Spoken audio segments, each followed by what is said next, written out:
what was the point and when did you know that you were like, yes, music is my thing. This is what I'm going to do? It was probably about 2019 when I realized that this is what I wanted to do. I played music in high school. I played saxophone. I was always in, Nice. band and everything. And I started playing guitar, mandolin in high school. And then I never thought that I would play ever or do anything with it. I played all throughout college, and I was a political science major, so I thought I was going to go save the world in politics, and turns out I didn't. I don't know if you've seen anything, but things are still messed up without my influence. So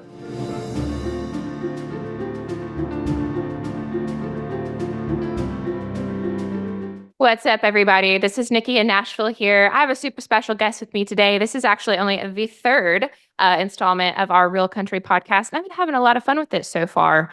And I appreciate you guys for listening. And I'm super stoked to have this conversation today. And this was one of the chance encounters of like finding a really cool artist on socials, which I absolutely love because like either you guys are sending me cool people to listen to, cool people are reaching out, or I'm just like stumbling upon people with really awesome sound and really awesome stories. So today I have guest Cody Gentry with me, and we're going to have a conversation and we're going to have some fun and we're going to get to know him. And maybe you don't have to, no pressure. You can enlighten us with some music. There are guitars behind you. So not putting any pressure on you. If you want to, don't have to.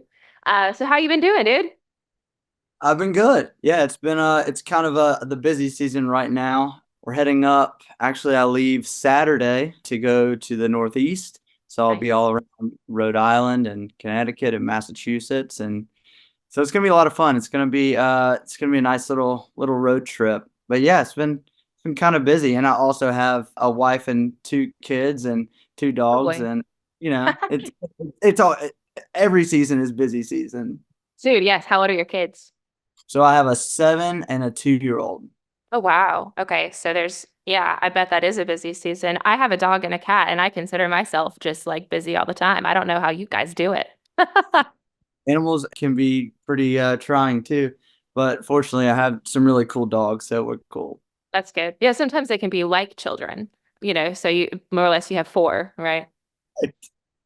You can't really leave any of them at home unattended, so It's very true. So my dog has like insane anxiety. I think it's because I move around a lot and he's like a 4-year-old Lab Dane mix. So he's super goofy as it is, like Danes are just like a little kind of like, they have a mannerism all their own. And he has massive anxiety. And so he grew up with a cat. And I was like, maybe I should adopt a cat instead of another dog because not as like hard to take care of as a dog. They can kind of take care of themselves. And we adopted a kitten.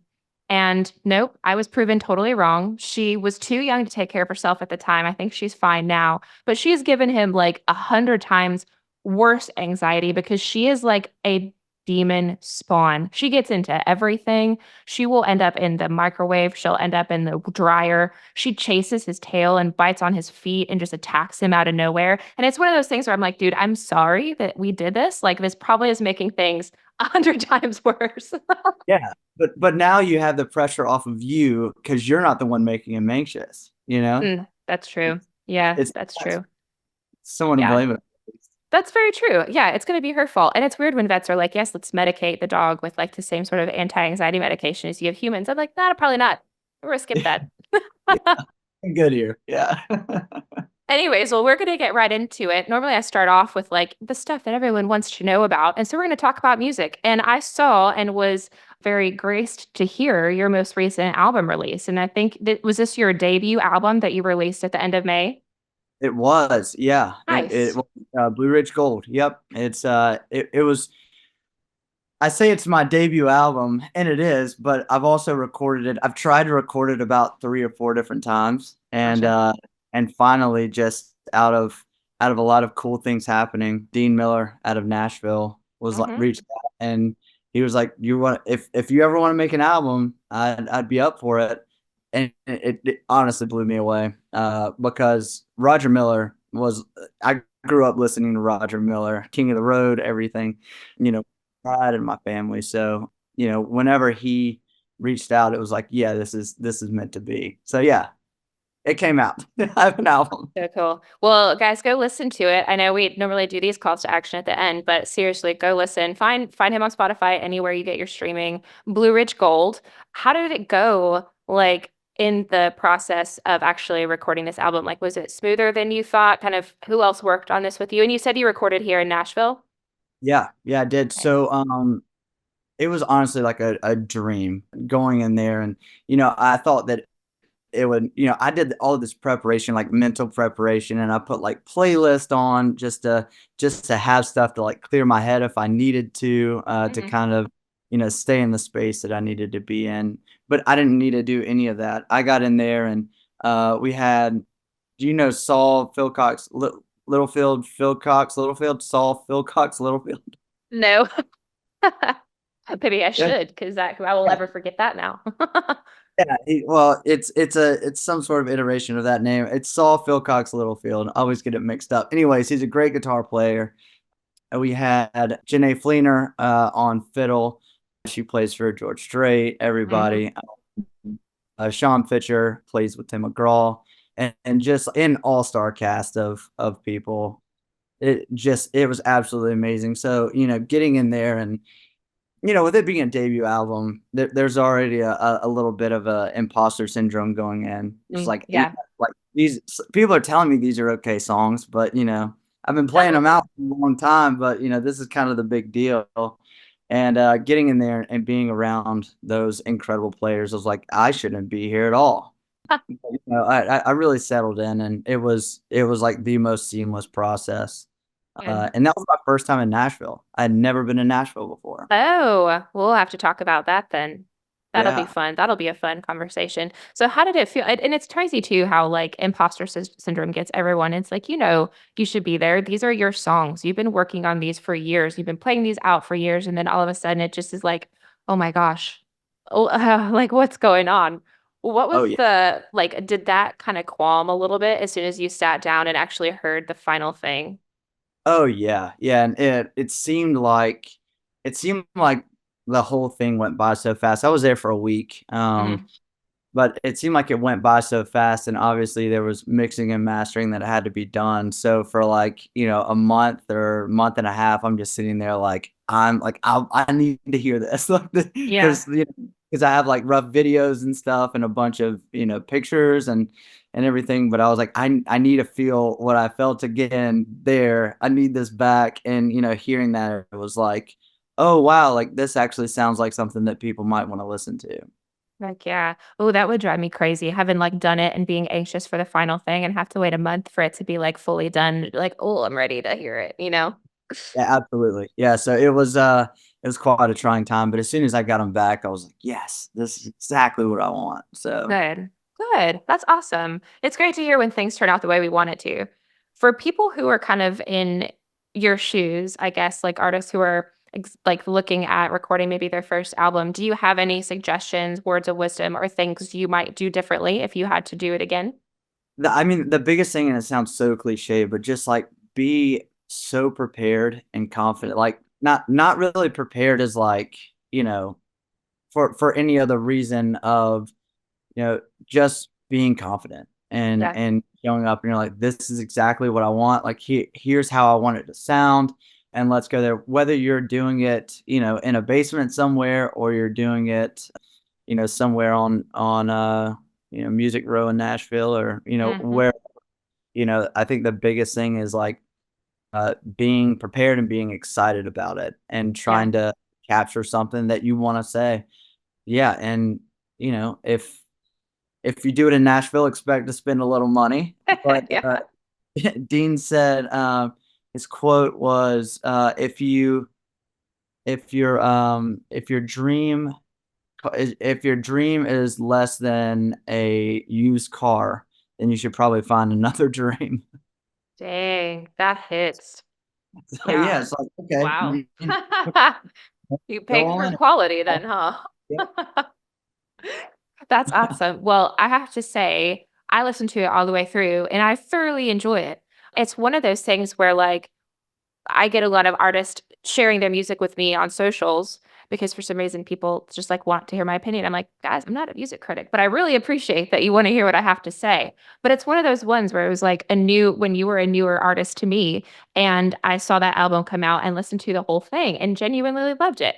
And I was like, I think your most streamed one on Spotify right now is High as Pine, which Yeah. I really enjoy, but not as much as I like some of the ones like Mountaineer. I really, really like that one.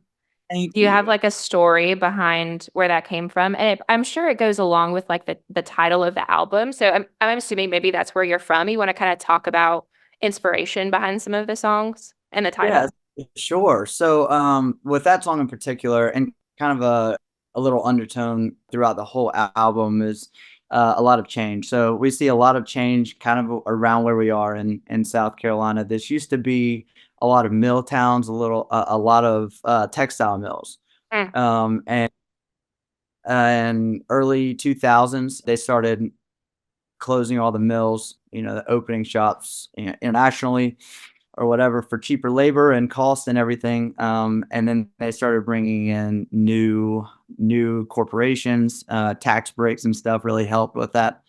So we saw a lot of change in the culture around here, which mhm. necessarily is not necessarily a bad thing at all. It's just really different. So that song in particular, Mountaineer, is one where it's kind of an amalgamation of all of the feelings. So I wrote it during COVID. Um, Okay. and it was one of those times where you're kind of cutting grass 4 times a Yeah. day to kind of stay sane, Yeah. get out of the house. Fill your time. Sure. Yeah, Yeah. yeah. So, yeah, I wrote it. I got the line in my head, and I was riding around on my lawnmower, stopped the lawnmower, went in, wrote the song, called my brother, and he was like, "What's the name of it?" I was like, "I have no idea." He was like, "You should name it Mountaineer." I was like, "Well, that's better than what I had, which was nothing." So it worked out. I love that. A plus word usage, by the way. I haven't heard anyone say amalgamation in years, so we're gonna highlight that. Yeah, I love it. Yeah, Like make sure I did it since correctly because that was yeah, as right. soon as I get into those 3-syllable words, I get a little shaky on the definitions. Everyone listening, going quickly to Google, be like, mm, make sure I know what we're talking about. No, that is great. So, and what about too? I think I saw a post that was a little bit geared towards maybe veterans or people in military for Last Cruise of the Coral Sea. That one Yeah, was a little bit of a heart wrencher. Is that like, do you have a family member who was in the Navy or something like that? Kind of what was the story behind that yeah. one? Last Cruise of the Coral Sea was about my dad, Oh, and my dad passed away in 2009.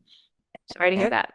oh yeah, thank you, thank you. I never know what to say when people say sorry to hear that. So, but thank you, because it's a very normal thing to say sorry to hear that, and I just never know how to respond. So Yeah. thank Do you you for say me that. too? Do you say thank? Yeah, I know. Same thing. And she's like, interesting. But yeah, no, we get you. Um, but he had a whole stack of letters and some long form poetry and doodles and everything that he had left.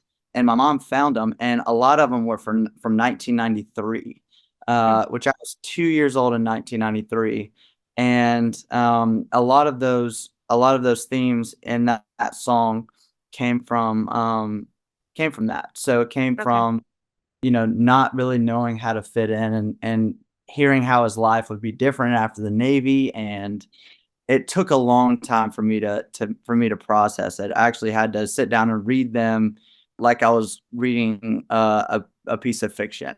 I Mm, couldn't.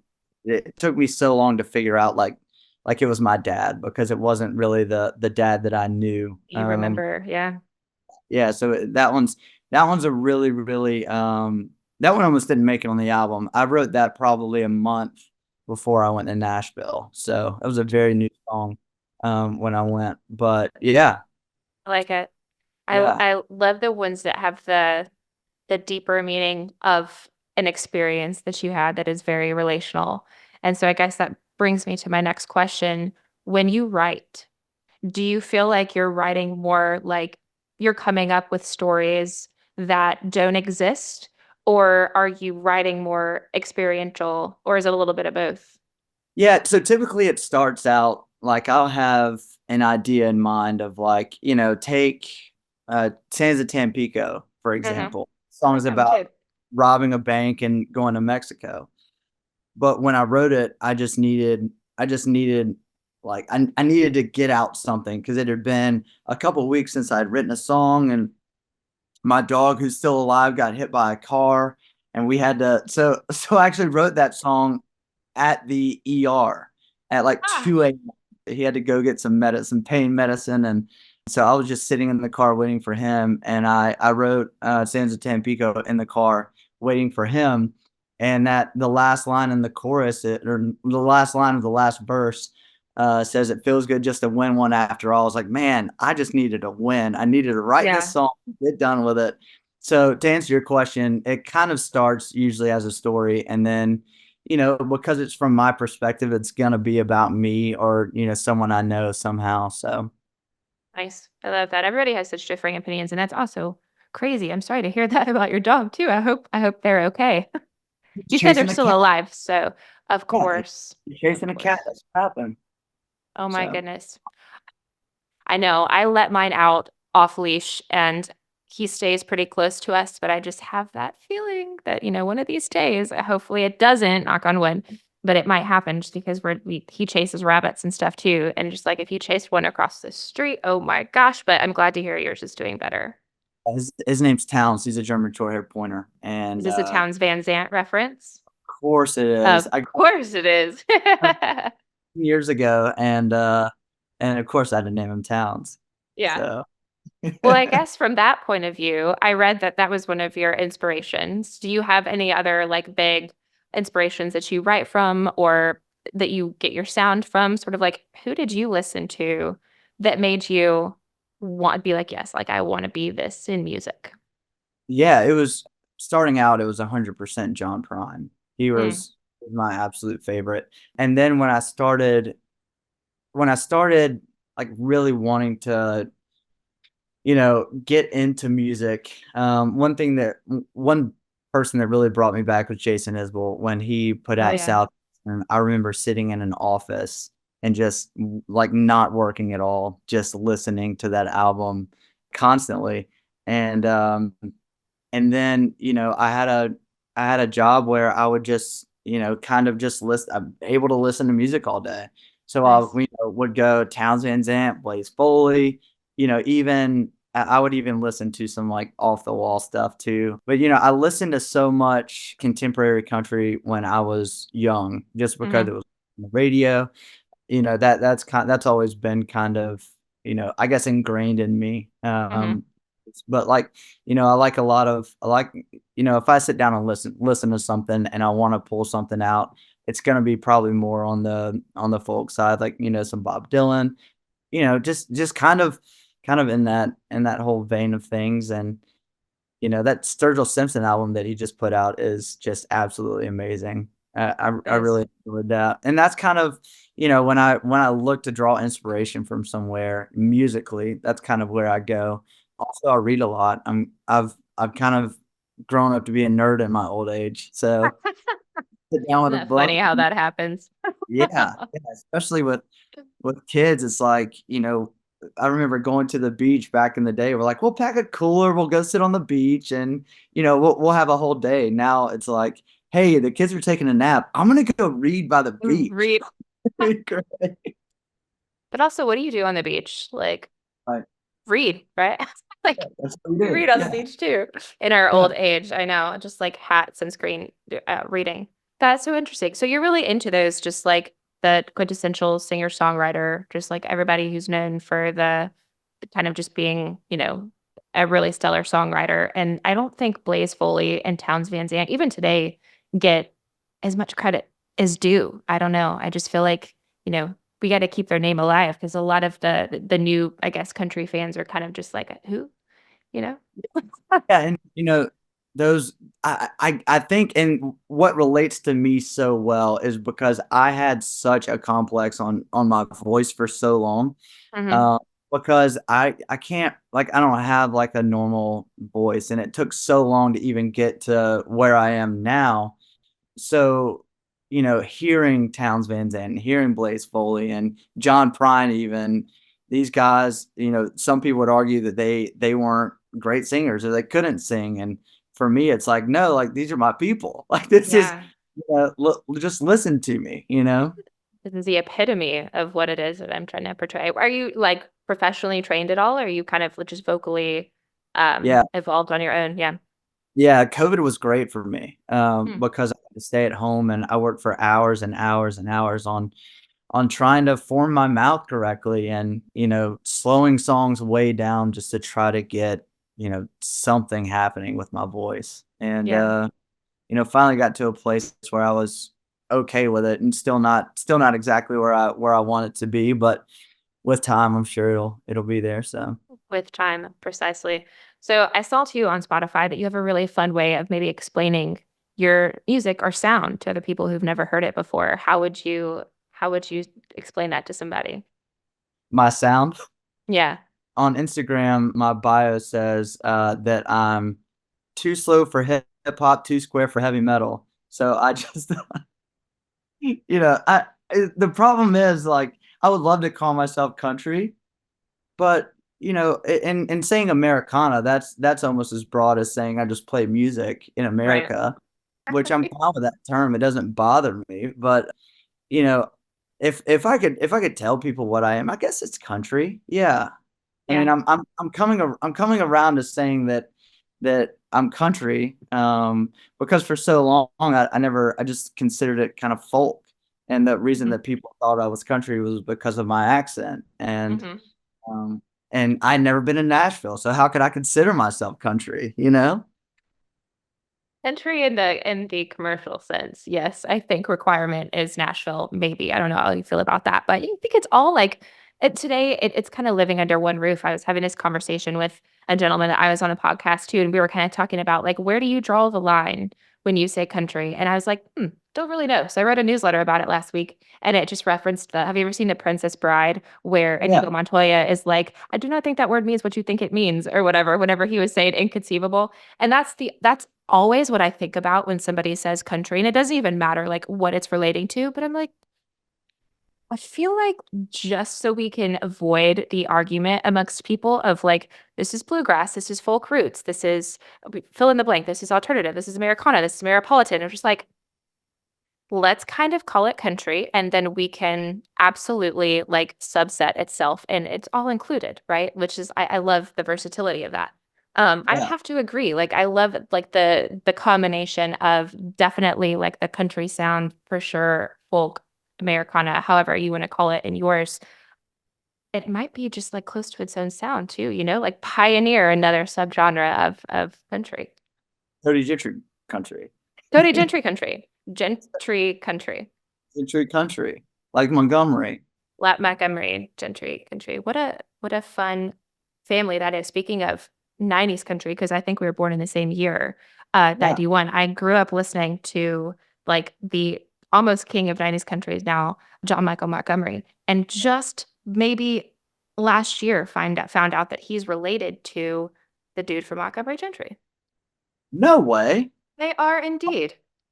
Yeah, wow, They okay. are indeed. Yep. They're brothers. And then his son, Walker Montgomery, is also an artist today, and it's John Michael Montgomery, son Walker Montgomery, and uncle Eddie Montgomery. Yes, what a family, right? Wow. I You know. you were Colin Ray. Oh, So yes. I love Colin Ray. yeah, Colin Ray. So they didn't spell it. Someone changed their name because his brother was Scotty Ray, and he was a guitar player for Miranda Lambert for years. Oh, And so, but okay. his was like WRAY, and I think Colin probably changed his last Changed name. his. Yeah, Yeah, this to is like RAYE or something like that. how many siblings are in country music that we just don't even Don't know know. about.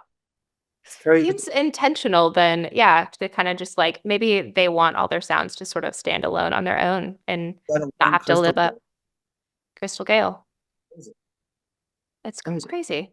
Love everything about 90s country. So, then let's talk about your upcoming show here in Nashville. And you said before that when you came to record your album, it was the first time that you'd been here. Tell Yeah. me, as someone who is in the music space, the first impressions of coming to Nashville for the first time. I loved it. I wanted to stay forever. And I hear so many mocking things about Nashville, from the bachelorette parties and Broadway, and how expensive things are getting, and the traffic, and everything that every other city deals with. But I loved it. Maybe it was the work that I was doing, where I would Mhm. just bar and go to the studio and get out and party a little bit, and then go back to a nice place to stay. But it was so great. I don't know, just I I loved it. And I went back a second time to do some songwriter stuff, and it Mhm. was great then. I don't know why everyone gives Nashville such a bad reputation. It's probably one of those things where you hear the people who live here that get kind of jaded from dealing with it 24/7 versus the ones who kind of come in and out and just visit for, week or weekends there. I mean, I'm kind of right in the middle, right? With like being able to have access to incredible music is I'm absolutely spoiled. Want to have an interview with somebody, want to go see somebody's show, want to hit a writer's round. There's always incredible music to be found. Even just like the people in the street or the people who play at some of the bars downtown. It's just like everyone is so incredibly talented. There's just like it's incredible for anyone who's in music. But I must say, having been here for about 10 years, just seeing how much it's exploded, there is a little bit of truth. And then just like there's so many people, things are so expensive now. There's so much traffic. But I think such is evolution of, a city with such a great economy, right? And that's why a lot of people are moving here too. Now that I think about it, I'm no different than anyone on their bachelorette trip. I just went to Nashville and got to see great things and hear great music, and I was like, I'm gonna go home now. This is great. I was a woo girl for a week and now I'm going to go home. I got the boots and cowboy hat on, and then I went home to my wife. I have to admit something, and nobody listening could ever repeat this, even though it's public, whatever. So I 100% get annoyed with the people on the party buses because of how slow they move, and it just messes up traffic wherever you are, and they're everywhere. And it's nothing but like rap, and they're drinking and they're screaming, and just like being a bystander watching these go by, I'm just like, ugh, not another one of those. However, last year I went on one for a friend of mine's birthday, and I was like, this is awesome. Yeah, I know. It's like a perspective thing, right? Absolutely. Yeah. And like we were leaving Nashville, and we stopped at the Taco Bell Cantina to Oh get some my of the gosh, yes. blast margaritas. And we were walking back, and there was a girl, and she was like, "It's my bachelorette party," and I'm like stuffing tacos in my mouth. I'm like, "Congratulations!" and just having a great time. And I don't know. It's Yeah, hard for me to be mad at anybody having a good time. a good time. I agree. They're there to have a good time, and it's like it's subjective because everyone's there for their one thing, and it's only the people who are there for their thing that are enjoying it and are acting that way, but it's the people who are continuously there for everyone's one thing. They're just like, this is annoying," but also think of it from their perspective. Like, this is hopefully the only bachelorette party they'll ever have, and they're enjoying it, and it's so fun, and they're having the time of their life. And for anyone listening who doesn't know about Taco Bell Cantina, it is a Taco Bell that's open, like, close to 24/7, okay? I think it's open to, like, 4 a.m., and they have live music, and they sell alcoholic Baja Blast, and it's Yeah. phenomenal. Yeah. It was Yeah, really great. it's so great. But, like, the lines get kinda long and whatever. It's just regular Taco Bell with a couple of extra perks because it's close to Broadway, right? So, how did you know, I guess growing up from where you are and having the inspirations that you do, what was the point and when did you know that you were like, "Yes, music is my thing. This is what I'm gonna do." Like, talk to me kinda through that realization period in your life. It was probably, about 2019 when I realized that this is what I wanted to do. Mhm. Um, growing up, I grew up thinking that I would so I played I'll back up. I played music in high school. I played saxophone. I was always in, Nice. band jazz bands and everything, and I started playing guitar, mandolin in high school. And then I never thought that I would play ever, or do anything with it. I played all throughout college, I was a political science major, so I thought I was gonna go save the world in politics, and, turns out I didn't. I don't know if you've seen anything, but things are still messed up without my influence, so but then, I bounced around from jobs and tried to figure out what exactly I wanted to do. So, I finally made like, I just kept getting pulled back to music. Like, Mhm. whenever I would be working a job, I would be listening to music. I met Robert Ellis, who's a great, country we'll say country, he plays jazz too, a country artist, Mhm. and we became friends, and, I talked to him all about it, and, it was probably around 2019 where I was like, "No, this is what I want to do. I don't know how I'm gonna do it, but, like, if I could choose anything in my life to do, then this is it." And, of course, growing up thinking that, like, you had to have money. If you don't come from money, all you think is like, "Oh, money is, like, that's where you go to succeed." And so I knew that it was going to be a hard road to go down, but I knew that there's nothing in the world that would make me happier professionally than to make up these songs, especially something that came out of I started writing songs because I was bored. Mhm. I was taking long road trips for work, and it would just, thing would pop into my mind, and I'd chase it down, and then it turned into a hobby, a very cheap hobby, because again, I didn't have a lot of money, and guitar strings are relatively cheap, and then it turned into a passion, and now it's what I do for a living, so That's awesome. pretty That's cool. great. I know. It's like I feel like these days a lot of people are almost feel like I guess it depends on where you come from, but you almost feel like you're pigeonholed into a certain choice of what you should do with your career. And everybody is like, when they think about the arts, they're just like, oh, you must have a backup, kind of a thing. And it's like for a lot of musicians, they're just like, no, this is my plan A, B, C, D, E, whatever. It's going to work or it's going to work kind of thing. And I love that intentionality and that mindset because it really like doesn't matter where you are, I guess, in your life. Like you could have a million other careers before this. And if you find something that makes you genuinely happy and you go and pursue it and it just is working out and it just really enjoy doing it, then why not? You know? Yeah, yeah, the big thing in that is, like, a lot of it's hard for me to, see this is why we can never play the comparing game, because Right. we see a lot of very, very talented, very young artists who are absolutely killing it right now, and as they should be. It's Mhm. well these guys are great. But for me as a 33-year-old, and, I just put out a debut album, it would be very easy for me to say that I'm behind, Yeah. but knowing that I still have so much time, hopefully, to do it and to make a difference, in music or whatever that may be. Mhm. That's kind of where I am right now is just making sure that I'm running my own race and, Yeah. support everybody else, so 100%. I love that. Yeah, for those of you listening, run your own race.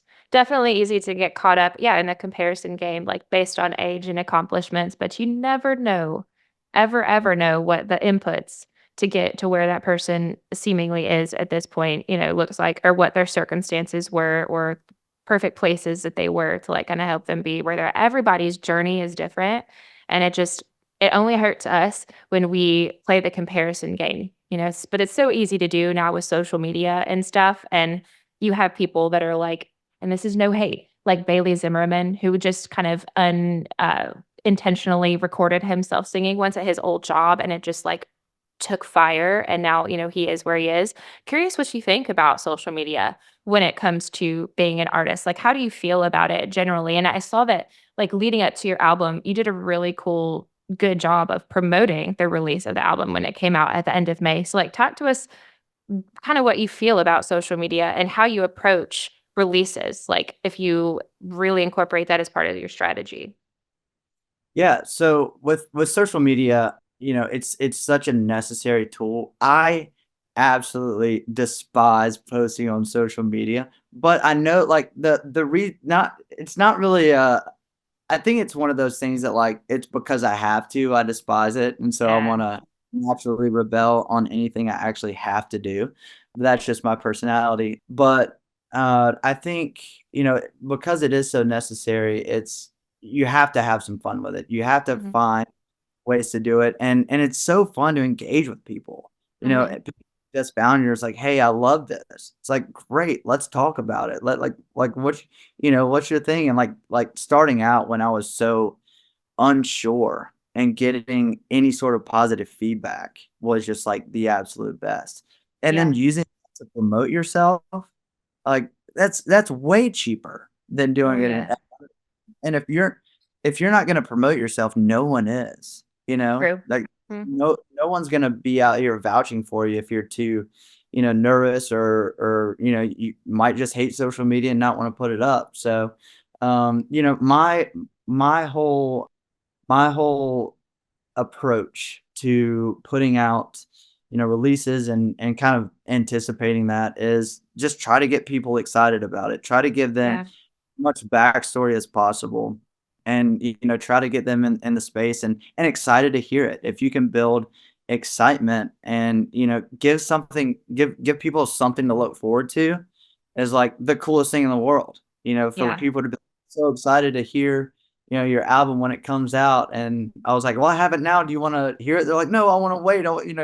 Just super excited to for the build up is just, it's so fun. And Yeah. I love, as much as I love singing and writing songs, I love performing them for people and, Mhm. releasing new music because I know what it feels like to get a Sturgill album or a Jason Isbell album or a new Coulter Wall album. It's just, it's the coolest feeling. Yeah. Agreed. I love that explanation. It's like also too, there's no quicker way to, I guess, relatability in today's world. It's like before there was social media where you could immediately share a song and find your tribe, the people who are going to resonate with everything that you're saying. You'd have to play, hundreds upon thousands of shows across the country for, to kind of find that tribe. And these days, you can kind of write a song, maybe like Mountaineer, about the story of how your hometown is changing over time, and you can put it out on social media, and somebody is like, dang, like this hits me. Like I'm in rural Missouri and the same thing's happening here, something like that. And that can happen just quicker than you'd ever imagine that it could. And then you have like the truest fans after that. So And cool. that's kind of what happened with me. So I put up, Yeah.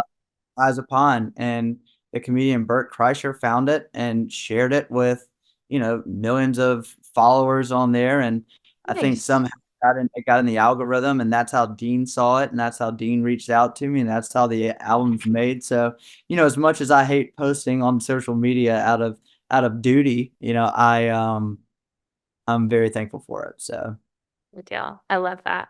Well, we're almost nearing the end of time here. And okay, so I'll cut this out. Do you feel comfortable playing something or do you want to check the sound or well, the sound might be really terrible. okay, let's try it. And then if it doesn't work, then I'll just cut this whole part out. All right, let's see how this sounds because I've tried this before. Yeah, I'm not picking it up at all. Okay, that's okay. That's all right. We shall try again another time. And I did hear back from the studio, and they actually are available on the 5th, but they're not open later enough in the day that I'd be able to make that work because I have to drive back like 4 hours from where I'm from. So if you do show up here at some point in the future, definitely Yeah, let me know and we'll get you into the Carter studio because I'd love to have like an acoustic performance to kind of tack onto yeah, this. Okay, yeah, so we're almost out of time here, but I think I want to play a little bit of a game before we hang up with Cody. A lot of the times people who are not artists ask me like recommendations of people that they should listen to. And I think it would be funny if we each give each other a recommendation that we don't think the other person would know and see, what they think. So like somebody maybe you listen to, you don't think I would know, and then vice versa, or that you would recommend to, anybody to listen to. So hit me with what you yeah. got. Chelino Sanchez. Celino Sanchez. Chelino, C-H, Chelino. yeah, Chelino Sanchez. No, I don't know that one. Okay. You already yeah. win. What's the deets on this one? I wouldn't expect you to know it, so I kind of had the game rigged. But Oh, Chelino Sanchez, he sang, and he was a Mexican singer. But it's some of the if you want to talk about lyrics, obviously you'd have to translate them, but you can just listen to it and hear like he sings so or sang, but he passed away. But he sang so raw and just so much emotion, you almost don't even need the translation for it.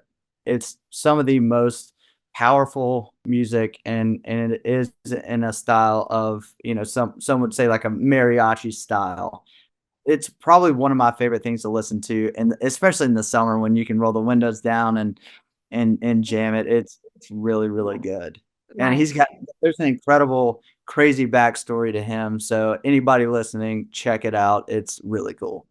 Okay, I can't wait. I love new recommendations. I'm gonna listen to that as soon as I get off here. Okay, when we talked about some of your inspirations and your thought behind your sound being a little bit more folky, and then we got into the conversation about you like to read, and I flashed back to my interview with this person, and I was like, he very much is like the definition of folk today. He's a wonderful storyteller, and he's so well read that when he spoke to me, I was like, I probably need to bump my IQ up a couple to like be on your level. But have you listened to Willie Carlisle before? Oh yeah. Yeah. Ah, dang. Okay. No, that's great though. That's a great recommendation. I found Willie Carlo on those Western The AF. Western AF. Yeah. It's like, I think that was probably around COVID when I heard of Willie Carlisle, but just like amazing. And yes, Willie Carlisle is amazing. Even on some of my even made it on some of my playlists. But yes, who else? I know you have somebody else. There's somebody else that you know that. Give me Uh, one. Coleman Jennings.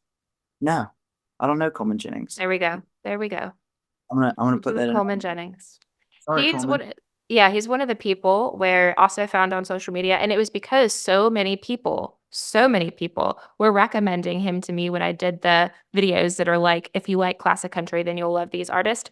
He Yeah, sounds so very similar to Willie Nelson a bit that I thought it was Lucas singing in some of the videos on TikTok before I like actually saw what was going on. So maybe, if you did, because you pointed out him over here, maybe if you like that sound, then you'll like this guy too.